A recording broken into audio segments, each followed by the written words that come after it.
119편 129절에서 136절 우리 한 절씩 교독하겠습니다. 주의 증거들은 놀라움으로 내 영혼이 이를 지키나이다.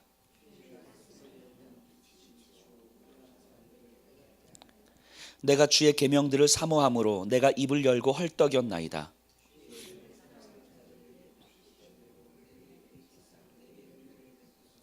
나의 발걸음을 주의 말씀에 굳게 세우시고 어떤 죄악도 나를 주관하지 못하게 하소서.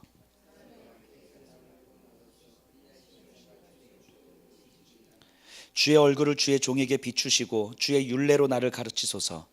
그들이 주의 법을 지키지 아니하므로 내 눈물이 시냇물같이 흐르나이다. 아멘.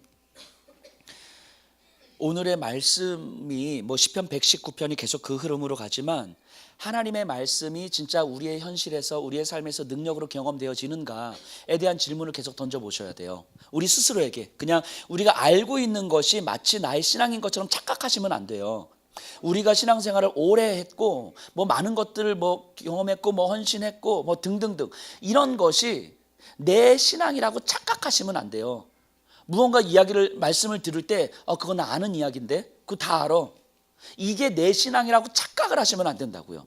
중요한 건 하나님의 말씀이 진짜 내가 살아가는 오늘 내 현실에서 진짜로 경험되어지는가 아닌가를 질문해 보셔야 되는 거예요. 이 질문을 던지셔야 되는데 이 질문을 던지는 게 참 쉽지 않아요. 129절 보세요. 주의 증거들은 놀라움으로 내 영혼이 이를 지키나이다. 자, 주의 증거들은 놀라움으로, 주의 증거들이 나에게 현실로 경험이 된 거예요. 그래서 놀랍다고 이야기하는 거예요. 자, 주의 증거가 뭐예요? 주의 증거? 말씀이죠. 말씀. 이 성경 말씀이요. 주의 증거. 우리에게 주신 하나님의 증거는 이 말씀이잖아요. 그럼 이 말씀이 우리의 삶에서 경험된다는 이야기예요. 이게 무슨 말입니까? 이 성경 속에 기록되어 있는 그 하나님의 말씀이 단지 문자가 아니라 살아계신 하나님이 오늘 나를 위해서 주시는 말씀이기 때문에 이 말씀이 내 삶의 현실이 되면 현실에서 하나님의 기적이 나타난 사실을 내가 경험한다는 거예요. 이게 주의 증거죠. 증거. 이 증거가 놀라움으로 말씀이 현실이 되므로 내 영혼이 이를 지키나이다. 이 말씀이 현실이 되면 내 영혼이 가장 안전하다는 사실을 경험하는 거예요. 그러니까 말씀이 현실이 될 때에. 그럼 우리는 진짜 진지하게 질문 던지셔야 되는 거예요. 하나님의 말씀이 우리에게 진짜 현실이 되어지고 있는가? 정말 질문을 던지셔야 돼요. 많은 경우요. 물론 오늘 이 저녁 시간에 여기 오신 분들은 아닐 거라고 저는 생각합니다. 근데 많은 경우 우리에게는 믿음이 없어요. 없는 것 같아요. 없다고 단언하기 힘들고 없는 것 같아요. 우리는 하나님을 잘 안 믿는 것 같아요. 오늘날 한국 교회야 한국의 그리스도인들에게 정말 필요한 것은 하나님을 믿는 믿음 같아요. 제가 이번 주 주일날 설교하려고 하는 주제 중에 하나인데요. 저희가 이제 수요성서학당 때 이제 스가랴서를 이제 공부하고 있어요. 스가랴서에 보면요, 그 스가랴서의 배경이 포로 귀화한 후에 대략 한 18년, 20여 년 정도 지난 후거든요. 그러니까 상황이 말이 아니에요. 경제적으로도 완전히 바닥이고, 사회적으로도 완전히 혼란스럽고, 하나님의 율법이니 뭐니 없어지고, 약육강식이며 그냥 오늘 하루를 살아가는 것이 급급한. 그러니까 사람들이 윤리니 도덕이니 이런 것들을 말하기는 쉽지 않은 그런 질서라고요. 그 예루살렘 이스라엘의 질서가. 거기에다 대고 하나님이 뭐라고 말씀하시냐면 이 땅이 어른들이 늙은이들이 또 성문 앞에 앉아서 사람들과 이야기할 것이고 자녀들이 막 크게 소리를 지르면서 즐거워할 것이고 등등등. 그러니까 어떤 밝은 모습을 그려요. 그랬더니 이스라엘 백성들의 반응이 어떠냐면 하나님 그런 건 불가능해요. 이렇게 반응하는 거예요. 지금 우리의 현실을 보세요. 하나님 그건 불가능해요. 이렇게 이야기하는 거예요. 그러자 하나님이 이렇게 말씀하시죠. 너희들이 보기에는 기이하게 여기거니와 내 눈에도 어찌 기이히 보이겠느냐. 이렇게 이야기를 해요. 이게 무슨 말입니까? 자, 너희들이 볼 때는 그것이 불가능하다라고 이야기하겠지만 내가 볼 때도 그것이 진짜 불가능하겠느냐. 내가 볼 때에는 창조주 하나님인 여호와의 입장에서 볼 때는 그거 가능한 거 아니냐라는 거예요. 근데 하나님이 그렇게 말씀하셨는데 이스라엘 백성들은 하나님 현실적으로 보세요. 그 불가능해요. 이렇게 이야기하는 거예요. 자, 이스라엘 백성들의 지금 입장은 뭐예요? 하나님이 말씀을 하셨는데 내 현실, 내 경험, 내 지식, 내 마음의 상태를 보건대 그건 불가능한 거예요. 그러니까 이건 아니라고 보는 거죠. 그들에게 하나님께서 필요하신 건 뭐예요? 믿음을 요구하시는 거죠. 믿음을. 하나님이 말씀하시잖아요. 그러니까 내 현실로 봤을 때 불가능해요. 내 경험적으로도 불가능해. 내 지식으로 아무리 뚱밥을 굴려봐도 불가능해. 그럼에도 불구하고 하나님이 말씀하시면 적어도 그 말씀에 대해서는 신뢰는 해야 될 거잖아요. 그것이 하나님의 말씀이면. 단지 그 말씀을 신뢰하는데 그 말씀을 신뢰하지만 내가 따라가지 못하기 때문에 하나님 앞에 죄송할 수는 있죠. 하지만 최소한 그 말씀에 대해서 신뢰는 해야 되잖아요. 근데 그 말씀을 신뢰를 안 한다고요. 하나님이 말씀하셨는데 그걸 믿질 않아요. 그게 이스라엘 백성들의 가장 큰 문제였던 거죠. 믿음이 없어요. 믿음이 없어요. 내 현실 속에서 하나님을 보는 거예요. 내 현실 속에서. 근데 이게 오늘날이라고 크게 다르지 않아요. 다르지 않아요. 하나님이 예수 그리스도께서 말씀하시잖아요. 왼뺨을 맞으면 오른뺨을 내밀라고 말씀하세요. 그거 불가능하거든요. 안 되죠, 그거는. 예. 왼뺨을 맞으면 오른뺨을 때리지 못하더라도 욕이라도 한 바가지 부어줘야 되는데 이게 불가능해. 그런데 불가능한데 그게 예수님의 말씀이잖아요. 그럼 적어도 내가 불가능해도 우리 주님이 말씀하셨으면 그 말씀은 신뢰해야 될 거잖아요. 그 말씀은. 근데 그 말씀을 신뢰하는데 내가 그 말씀을 따라가지 못해. 그러니까 죄송할 수는 있죠. 하나님 내 안에 그 말씀을 따라갈 수 있는 힘도 없고 능력도 없고 안 돼요. 그런데 그 말씀을 이루고는 싶은데 내 안에 그럴 만한 힘이 없습니다. 죄송해는 해야 될 수는 있지만 그 말씀은 신뢰는 해야 되잖아요. 근데 우리는 어떻습니까? 말씀을 신뢰하지 않잖아요. 하나님 그건 아닌 것 같아요. 말씀을 안 믿잖아요. 말씀을. 어떤 말씀을 믿어요? 네가 들어오고 나가고 내가 축복을 줄 것이다. 뭐 이런 말씀은 잘 믿잖아요. 그러니까 우리가 믿을 수 있는 말씀은 잘 믿는데 믿을 수 없는 말씀은 안 믿어요. 자, 그럼 그 말씀을 믿고 안 믿고의 기준은 누구란 이야기예요? 나란 이야기잖아요. 나. 믿음의 기준이 나란 이야기잖아요. 그러니까 이건 믿음이 아니죠. 이건 믿음이 아니죠. 이거는 예수님을 안 믿어도 이 정도는 누구라도 다 한다고요. 이 정도는 내가 믿고 믿을 수 있는 걸 믿고 믿을 수 없는 걸 안 믿고 이런 건 누구라도 할 수 있는 거라고요. 근데 오늘날 교회와 오늘날 그리스도인들이 지금 이러고 있는 거 아닌가 싶은 거예요. 믿을 수 있는 게 있고 믿을 수 없는 게 있고 따라갈 수 있는 게 있고 따라갈 수 없는 게 있고 이것을 우리 안에서 결정하는 거예요. 그래서 우리가 할 수 있는 선 안에서 우리는 신앙생활을 해요. 이거는 믿음이 아니잖아요. 믿음이 아니잖아요. 그러니까 사실 알고 보면 우리에게는 믿음이 없는 거예요, 사실은. 그래서 예수님께서 이렇게 말씀하시잖아요. 이 마지막 때에 내가 믿음을 보겠느냐 이렇게 말씀하시잖아요. 우리 주님이 지금 이 땅에 오셔가지고 이렇게 말씀하실 때 이때에 믿음을 보겠느냐라고 할 때 여기 계신 분들이 네 하나님, 네 주님 여기 있어요. 우리 여기 권사님 계시잖아요. 우리 천영화 권사님 보세요. 이렇게 자신 있게 이제 우리 남한숙 집사님 보세요. 뭐 이렇게 자신 있게 이제 이야기를 할 거예요, 저는. 자, 근데 우리가 오늘날 이 시대 주님이 오셔가지고 내가 이때 믿음을 보겠느냐라고 했을 때 과연 우리가 아멘 주님, 제가 연약하지만 주님을 믿는 믿음이 여기 있습니다라고 이야기할 수 있을까 하는 거예요. 이 마음에 대해서 우리가 정말 하나님 앞에 우리 주님 앞에서 어떻게 대답할 수 있을까 싶은 생각을 좀 해봅니다. 그래서 우리의 기도는 이렇게 돼야 되지 않겠습니까? 주님 내 믿음 없음을 불쌍히 여겨주십시오. 내 믿음 없음을 불쌍히 여겨주십시오. 내 믿음 없음을 도와주십시오. 이게 우리의 가장 간절한 기도 제목이 돼야 되는 거죠. 이 기도가 이루어지지 않으면 주의 증거들이 우리를 놀랍게 할 수가 없어요. 우리는 맨날 다른 사람 간증만 듣고 끝나야 되는 거예요. 주의 증거들로 놀랍게 여겼던 그 사람들의 간증만 듣고 끝난다고요, 평생. 그 간증이 내 간증이 되어야 되는 거잖아요.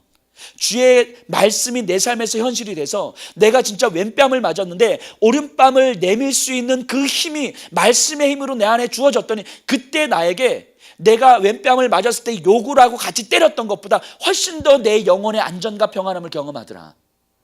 이 간증이 적어도 우리에게는 있어야 되는 거잖아요. 이 간증들이, 이게 주의 증거들이 놀라움으로 내 영혼이 이를 지키나이다 라고 고백하는 거잖아요.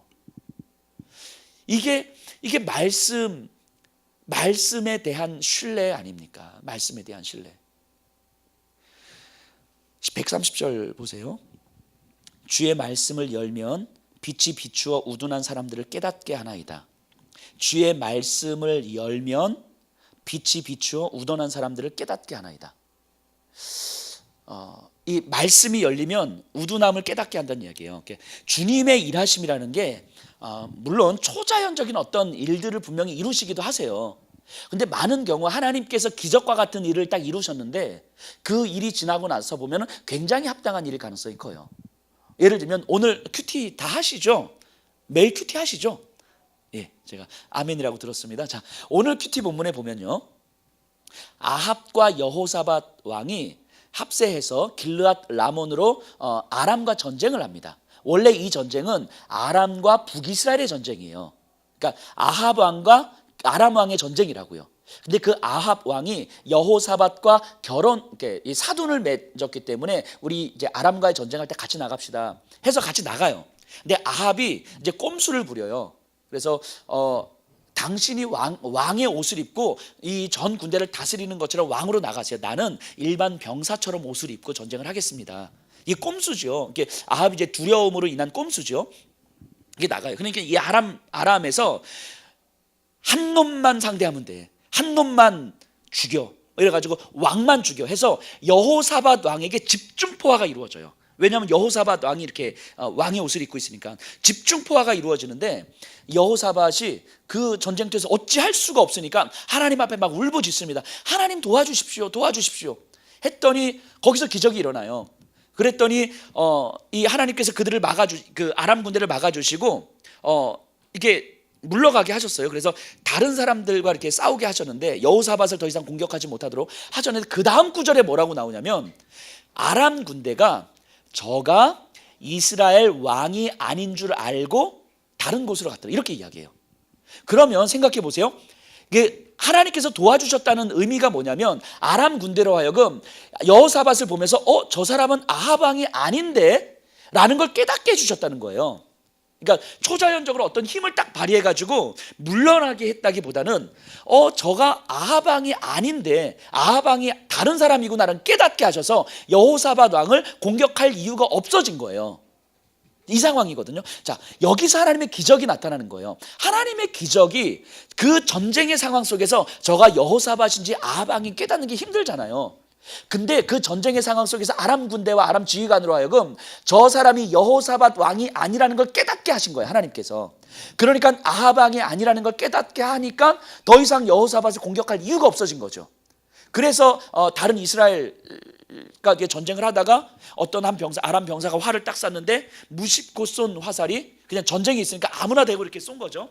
그럴 때 아합 왕의 가슴에 솔기에 이렇게 딱 꽂힌 거죠. 그래서 죽는 거죠. 이런 게 이제 하나님의 기적과 같은 이 일인 거죠. 하나님이 그 아람 군대와 아람 지휘관들에게 눈을 뜨게 하셔서 여호사밧과 아합을 분별하게 하신 거예요. 이건 기적, 하나님의 기적과 같은 일인 거죠.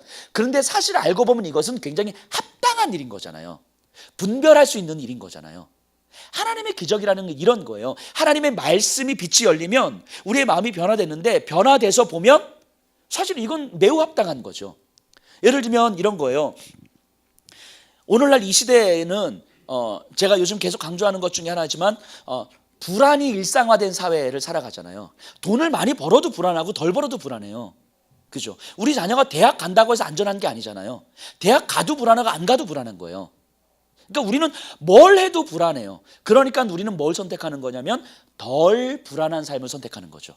이게 우리의 일상 아닙니까? 여기서 자유로운 사람은 없잖아요. 이 시대에서 뭘 해도 안전하지 않거든요. 그러니까 덜 불안한 삶을 선택할 수밖에 없는 거예요. 그러니까 사실 그런데 이 삶을 벗어나지 못해요. 그러니까 나와 내 자녀들이 이 세상에서 조금은 덜 불안한 삶을 사는데 모든 에너지가 다 집중되는 거죠. 근데 조금만 조금만 생각해 보면 어차피 돈을 더 벌어도 불안하고 덜 벌어도 불안할 거면 더 벌고 덜 벌고의 차이로 우리의 삶을 평가하는 것이 아니라 조금 더 다른 방식으로 가치지향적인 방식으로 우리의 삶을 만들면 훨씬 더 우리가 행복할 수 있지 않을까라는 생각을 해볼 수 있는 거잖아요. 이게 굉장히 합당하고 합리적인 거잖아요. 근데 문제는 이 생각을 못 한다는 게 문제인 거잖아요. 근데 이 생각을 하게끔 만드는 힘이 믿음이라고요. 우리의 존재의 의미와 우리가 살아가야 될 이유와 우리가 살아가야 될 그 목적을 깨닫게 하심으로 말미암아서 내가 돈을 조금 더 벌고 덜 벌고의 차이로 살아가는 것이 아니라 나를 향한 하나님의 이유를 깨닫고 살아가는 그 삶이 내가 가장 풍성할 수 있는 삶이겠구나 라고 믿음을 통해서 우리가 깨닫고, 그리고 그 삶을 살아갈 때 살아가고 보니까 왜 내가 예전에는 저렇게 바보처럼 저렇게 아둥바둥하며 살아왔지? 라고 생각하는 거예요. 그러니까 말씀을 깨닫고 나서 살고 다시 돌아보면 지금 이 삶이 훨씬 합당하고 훨씬 합리적이고 훨씬 풍성한 삶이라는 걸 깨닫는데, 이걸 깨닫기 전에 그 삶에서는 이걸 깨닫는 게 그렇게 힘든 거예요. 이런 게 하나님의 기적과 같은 힘인 거죠. 자, 우리가 누군가를 용납하지 못해요. 이 사람을 용납하지 못하면 사실은 이 사람을 용서하지 못하면 내 감정이 시원한 게 아니잖아요. 이 사람도 불편하고 나도 불편해. 이건 맞는 거잖아. 근데 이게 안 돼요. 근데 이 말씀의 힘이 우리에게 들어와서 내 마음에 평안함이 들어와서 용서를 해요. 용납을 해요. 그 사람을 사랑을 해요. 그럼 희한하게 내 마음도 훨씬 편해지는 거거든요.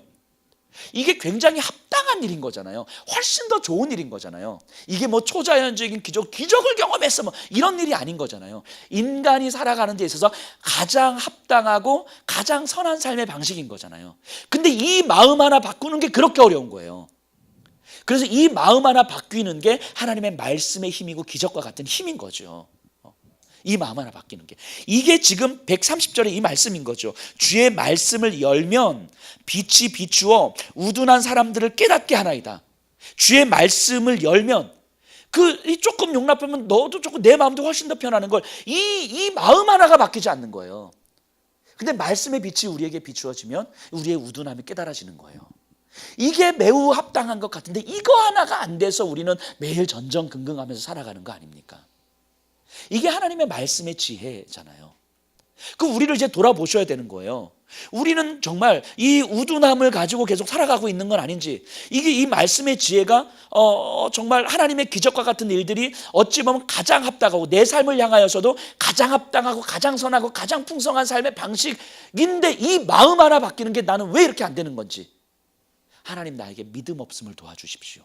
이게 믿음이 없는 거잖아요. 나의 믿음 없음을 불쌍히 여겨주십시오. 그 하나님의 말씀을 신뢰하면서 가야 되는데 그 하나님의 말씀이 신뢰가 안 되잖아요, 우리에게. 그러니까 내 마음 안에서 이게 바뀌는 게 그렇게 어려운 거죠. 그렇기 때문에 하나님의 말씀의 신뢰가 되면 하나님 주의 말씀을 나에게 비추어서 주의 말씀에 따라 살게 하십시오. 근데 내 안에서 그럴 만한 힘이 없습니다, 주님. 그러니 주님 나를 도와주십시오.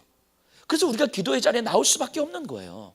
기도의 자리에 나오고 내 믿음 없음에 대해서 가슴을 치면서 회개하고 가슴을 치면서 통회하고 하나님 앞에 무릎 꿇고 눈물 흘리는 거예요. 그렇게 기도하는 거죠. 이렇게 기도하는 가운데 주의 말씀이 열려서 나의 우둔함을 깨닫게 되어지는 거죠. 이때 주의 증거가 우리에게 경험이 되는 거예요. 이때 내 영혼이 이 주의 증거로 말미암아 안전합니다라고 고백이 되는 거죠. 우리를 한번 돌아보셔야 됩니다. 우리의 믿음을 돌아보셔야 돼요. 정말 우리는 하나님의 말씀에 대해서 신뢰하고 있는가? 하나님을 정말 믿고 있는가? 믿고 있는데 잘 안 되는 나로 인하여서 진짜 하나님 앞에서 매달리면서 기도하고 있는가? 정말 생각해 보세요. 지난 1년 동안 2018년도 1년 동안 내가 진짜 내 가슴을 찢으면서 주님 내 믿음 없음을 불쌍히 여겨 주십시오라고 통곡하면서 기도했던 적이 언제였는지 한번 생각해 보세요. 정말 무릎 꿇고 하나님 앞에서 이 답답한 믿음 없는 이 답답한 마음 때문에 예수님을 믿고 있는 것 같지만 내 안에 믿음 없음 때문에 정말 답답해서 무릎 꿇고 기도하는 이 자리를 일어설 수 없었던 그 마음이 2018년도 중에서 얼마나 있었는지 한번 생각해 보세요.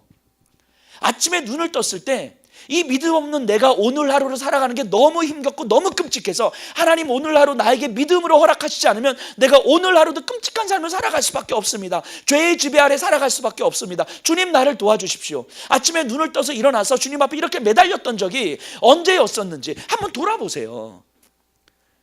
이런 시간이 없었다면 어찌 보면 우리는 믿음이 없는 것일 수 있다고요. 하나님의 말씀을 신뢰하지 않는 것일 수 있다고요.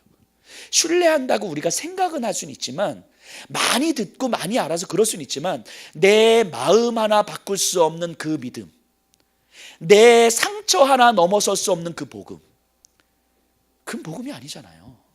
그건 복음이 아니잖아요. 사단의 권세를 깨뜨리신 예수 십자가의 복음이 내 작은 상처 하나 못 바꿔요? 그건 말이 안 되는 거잖아요. 내 마음 하나 못 바꾸는 게 아니잖아요. 안 바뀌는 이유는 뭐냐면 우리가 하나님의 말씀을 신뢰하지 않기 때문인 거죠. 내 상처 하나 회복하지 못하는 이유는 우리가 하나님의 말씀을 신뢰하지 못하기 때문인 거죠. 내 마음 하나 바꾸지 못하는 이유는 우리가 그 하나님의 말씀을 신뢰하지 못하기 때문인 거잖아요. 그래서 주님 내 믿음 없음을 도와주십시오. 주님 내 믿음 없음을 불쌍히 여겨주십시오. 주님 앞에 눈물로 기도해야 되는 거죠. 안 되기 때문에 눈물로 기도해야죠. 새벽마다 밤마다 시간 날 때마다 하나님 앞에 매달려 봐야 되는 거죠. 가슴을 찢어 봐야 되는 거죠. 근데 이것도 안 하고 저것도 안 하고 믿음도 없고, 이래서 어떻게 우리가 그리스도인으로 살아가요? 이렇게 해서 우리가 어떻게 왕같은 제사장으로 살아가고, 이렇게 해서 우리가 어떻게 복음의 능력으로 살아가고, 이렇게 우리가 주의 증거들이 놀라움으로 내 영혼이 안전하나이다, 이 고백이 어떻게 우리의 입술 가운데 나오냐고요. 안 되죠. 안 되죠. 저는 이 자리에 계신 분들이 정말 주님 앞에 우리의 믿음 없음을 구했으면 좋겠어요. 하나님 나를 불쌍히 여겨주십시오. 내 믿음 없음을 불쌍히 여겨주십시오.